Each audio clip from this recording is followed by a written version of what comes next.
بسم الله الرحمن الرحیم. د پاورپوینټ پروګرام د پای ته رسیدو سره ما حضرت عمر ته سمیع الله عابد استاد لخوا څخه د خوړو ګټې او زیانونو تر عنوان لاندې موضوع راکړې وه تر څو زه خپلې عملي زده کړې شروع وکړم. بسم الله الرحمن الرحیم. راځو خپلې موضوع ته. د خوړو ګټې. خواړه د پښتو ژبې کلمه ده چې معنا یې خواړه یا غذا ده. ګټور خواړه هغه خواړه دي چې د بدن لپاره ځانګړې ګټه لري. پاک او صفا خواړه د بدن لپاره زیاته ګټه لري او د روغ صحت ضمانت کوي. سبزیجات لکه پالک، رومیان او ګازرې د ویټامینونو او معدې موادو زیات مقدار لري. میوه‌جات لکه مڼه، کیله، انګور او توت د فایبر او د بهي شکرې کرښه سرچینه ده.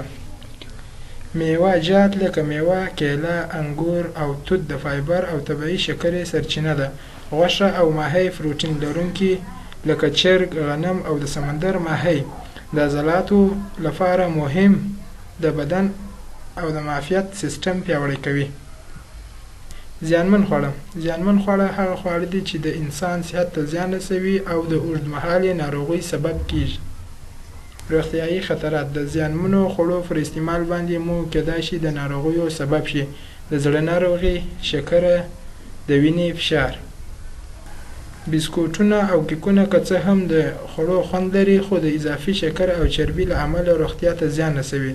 د کندو د زیاتوالي. زیات شکر لرونکي خواړه لکه سافټ مشروبات او خوږې کاکۍ د چاغښت او شکرې ناروغۍ سبب ګرځي. ناپاکه او چټل خواړه د انسان روغتیا ته زیان رسوي او د انسان په بدن کې زهر ګرځي او له بیلابیلو ناروغیو سره انسان مخ کیږي.